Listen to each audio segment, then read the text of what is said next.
Hi guys, this is Paul from Locks in the City. I'm going to go through now and do a part 4. For those of you that are interested in watching any more, this video I'm going to go from now. I've left the company that I've done 6 years with on the repossessions, and I'm now going to go for the next portion to the day where I actually set up Locks in the City. So as I said in the previous video, I'd already set up a website that was running in the background.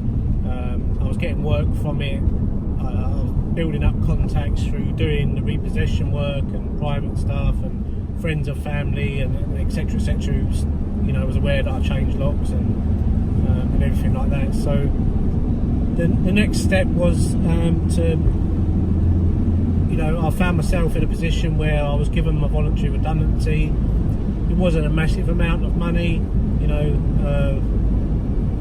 it's quite daunting, to be fair. I had a little bit of savings, plus the money that from the voluntary redundancy, which again, as I said, it wasn't going to leave me in good stead to have a period of time off of work. But what I did have is, there was another company who did repossession work, and they were based in Essex, and somehow or other I knew of the company, and I knew that they used to do subcontractor work for the company that I worked for, but obviously it was linked to him that I'd left, and he contacted me and asked me to go and work for him. Now, in all honesty, I had no interest in going back into repossession stuff, but this guy kept trying to talk me into it. I said to him, he said, look, just come and have a meeting with me. If you still say no at the end of it, no problem, but you can always look at doing some subcontracting work for me. And I thought, well, it's another contact, it's another means of getting some work, So I went for this meeting. Well, it's more of a chat than a meeting, and he sat me down, and this is the first time I'd been face to face with this guy. I'd never met him on a face-to-face basis. I was aware of him, but I didn't really know too much personally about him and his business. I just knew that they did repossessions. We sat down, and he just said, I've heard a lot of stuff about you, and he said, what I'd like to do is obviously just bring you in as a locksmith. He said, I'm not looking for anyone to do what you were doing in your previous business. He said, I'm just literally looking for you. I know you're a good locksmith, and I'd like to up the game with my guys, and if you're happy to do training, I'll pay you to do that. But ideally, what I would like from you is to just come in and just be on the road, and you ain't got to have all the other arseache on your head over,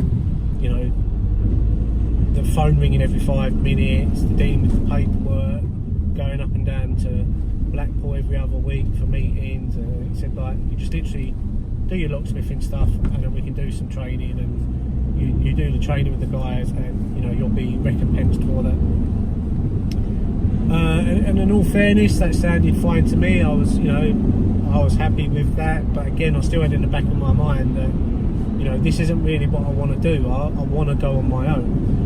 But the more I thought about it, I thought, look, I want to make sure that I've got everything in place. So I thought, well, maybe what I'll do is I'll just work for this company for a short period of time, but still continue doing my stuff in the background.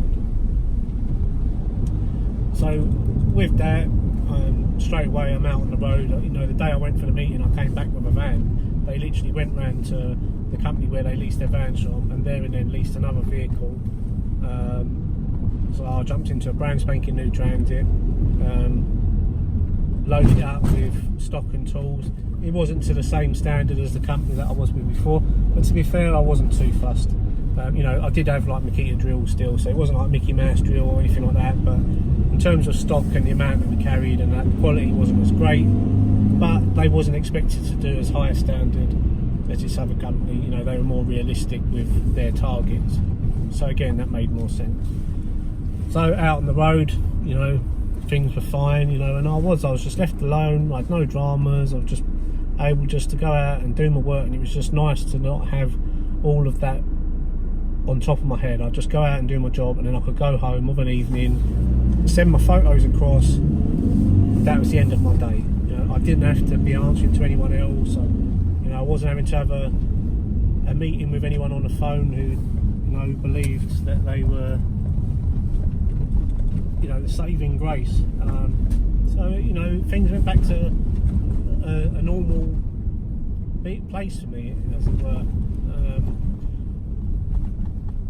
But again, I still had this niggling in the back of my head, so I was still buying tools, I was still buying stock, I was still using the repossession as a means to hone my skills and practice my skills. And this is the point where I'd started to get more proficient with deadlocks. I mean, I'd already had decoders and stuff, so I was already doing all right with the decoders that were available at the time. Expensive, but they was out of my own pocket, but it meant that I could start opening up multi-locks and stuff like that. So I was doing that, and then I had my curtain pick that I bought at the time, which was the original Chris Belcher, the reversible pocket one, and I was doing all right with that.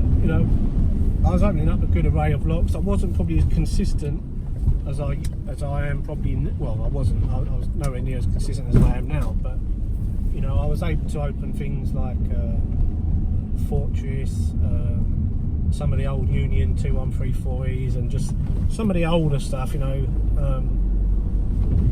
but it was enough to give me time to sit there and practice, and so I enjoyed it.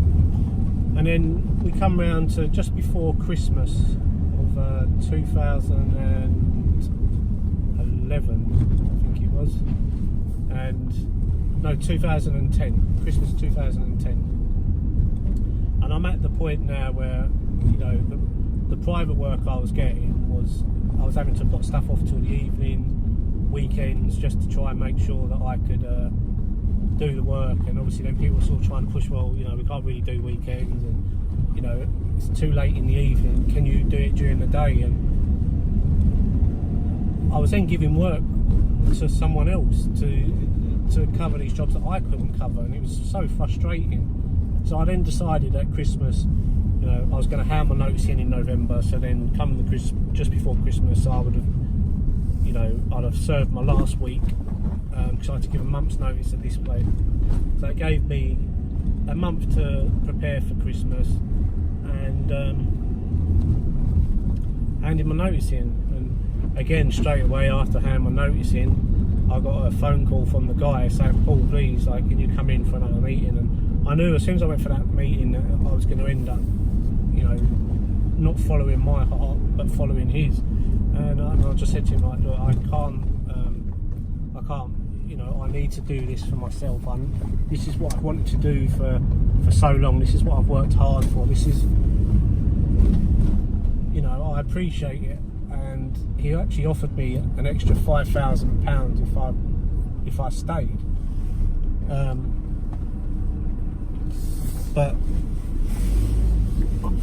it was no good to me, the £5,000. It was never about the money.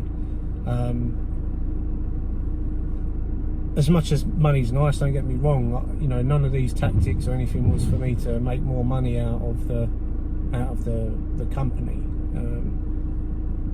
So I said to him, look, no, I'm going to go with it. And he was like, well, it's going to be hard work and blah blah blah. So I'm not scared of hard work, as you know, I'm willing to put in the hours for little rewards, but I'm looking for the long-term reward at the end of it. So after about half an hour on the phone, he realised that I wasn't gonna step down or back away from my idea. But what he did say, and credit to him at the time, is that he said that he will sub me work, and that is what I did. I did do sub work for him on I was probably making more money him subbing me the jobs than I was when I was actually working for him. Even though he price matched me on my wages of the job that I just left. Even though my role wasn't as high up, this company, he was happy to pay me the same money as the previous company for just being on the road locksmith. So it all worked out pretty well there, and I left, and he gave me jobs, and I worked for him for probably about a year. So after I left there at Christmas, I thought, well, I'm going to take the next 2 weeks off, and the first part of the new year,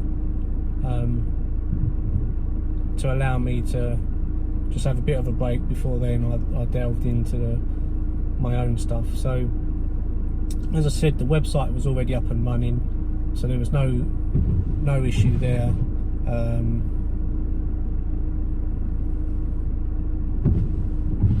Yeah, no issue. So we continued with that, and I'd bought in some uniform, like some t-shirts. I'd had them made on Vista print, and again, as I say, just everything started to fall into place. I had the tools, I had the stock, I had the materials, I had the experience now, I had the knowledge, I had the contacts, I had the work. So I then went to the accountants, and from that point on, the accountants that I chose, I had a free meeting with them. We sat down, went over everything, and then I decided that I was going to become a sole trader. And it was at that point that Locks in the City was registered as a business.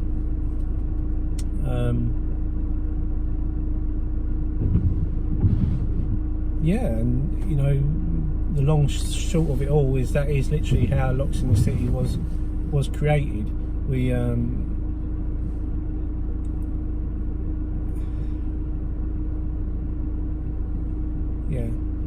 sorry, I've got someone who's stopped in front of me and taking forever. So I was more than happy with that. I mean, I'd ploughed everything that I had into the business, and you know, I'd bought a new van. You know, I didn't go second hand, because I thought to myself, like, a second hand van would be ideal because it'd be cheaper and everything else. But I knew from day one that I wanted to make a statement. I didn't want to be your typical white van in a transit, turning up outside your house in something that is a bit rattly just to get me through. So I thought, if I'm going to do this, I'm going to do it properly. And then I actually went and bought myself a Hyundai iLoad van, which at the time was relatively new over here. They've been used over in Australia, and I've watched the reviews and they got quite good reviews. So I took on this Hyundai iLoad, and to be fair, it was a great van. It was cheap at the time. I mean, it was a 2.5 litre van, 2 side doors, you know, 6-speed gearbox, Euro 5 engine at that time. Lovely van, got it all sign written. I mean, again, I've always found that the image is more important to me than, you know, just getting myself out there. So I took the time to choose a nice van. I didn't want to go for a white van. I wanted something that was going to stick out, so I chose a blue van. You know, and then when I went for the sign writing, I didn't just go and just get vinyl lettering put on the side. I wanted it designed on the van. So I found a company called Boss Dog, and they designed my first van, you know, and it had the London skyline to match with my logo. I had that down the side of the van, and you know, I arranged the lettering, and so I had white and yellow lettering on the van, so it stood out like a sore thumb on the van. And I used to get so many comments, you know, oh, the van, I love the logo. The logo was, you know, designed by a friend. I knew in my mind what I wanted, but I could never get it onto paper. I explained it to him, we sat down, a few emails backwards and forwards in the same evening, and he sent me the logo that I currently have now, and you know, that was it. That was my logo, done and dusted within a couple of hours. So everything was coming together. The van was done, the sign writing was done, I had a uniform, I had all the tools, I had the stock. My dad built a, you know, it's almost like an airplane cockpit in the back of this van that I had. It had all these switches and lights and gauges, you know, and a pull-out workstation for the key cutting machine, and all the keyboards were in the van and hung up, and the keyboards tilted so that when you were stopped, the keyboards would lie flat, you know, flat on the wall. So that would mean the keys were hanging traditionally as they would, so it gave you the workspace. But then what we did is you know, for when I was in driving, essentially driving mode, these keyboards then would tilt almost to like a 45-degree angle, which in turn would stop the keys from rattling around and jiggling, and it worked perfect. You know, it was all these little ideas that, you know, And when people used to see the back of the van, it's like, oh, it's amazing. I'll be cutting keys in the street and people will be walking past, stopping, and, oh, can you cut me a key? And, you know, so straight away I had a mobile advert. I had, you know, people seeing me in the street when I was cutting the keys. And a big part of Locks in the City when it first started was actually mobile key cutting.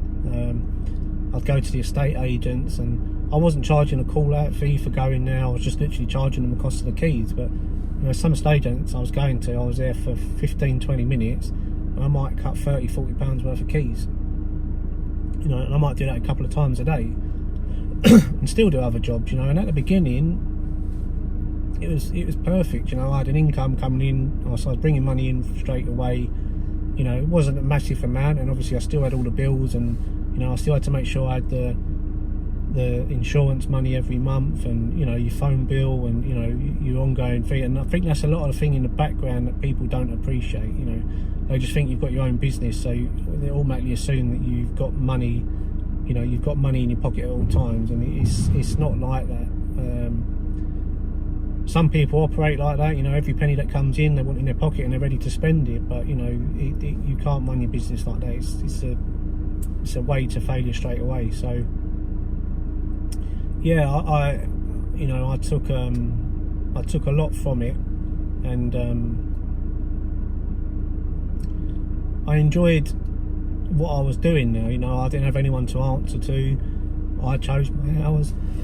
I was going around in my own vehicle, you know, and it started to stack up. You know, work was, you know, it went from like maybe sometimes 2 or 3 jobs a day, whether it be key cutting, you know, and steadily it grew. You know, again, you're outside an estate agent's cutting keys, someone asks for a business card, you know, you give them a business card, or they might want some keys cut, and then later on you get a call, actually I saw you earlier, I took a card from you, could you come and have a look at my property? I've got you know, an issue with my locks. And it's, you go to the petrol garage to put diesel in the van, and someone says, oh, can I have a business card? You know, so I wasn't really paying for any advertising, you know.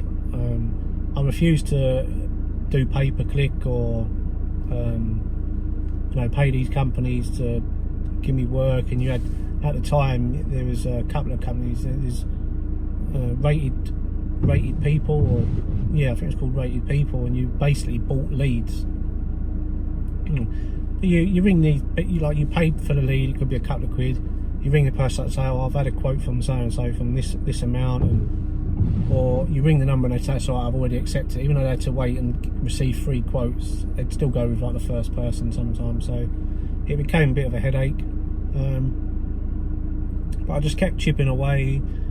And then I had a call from the company that I used to work for, that I took voluntary redundancy from,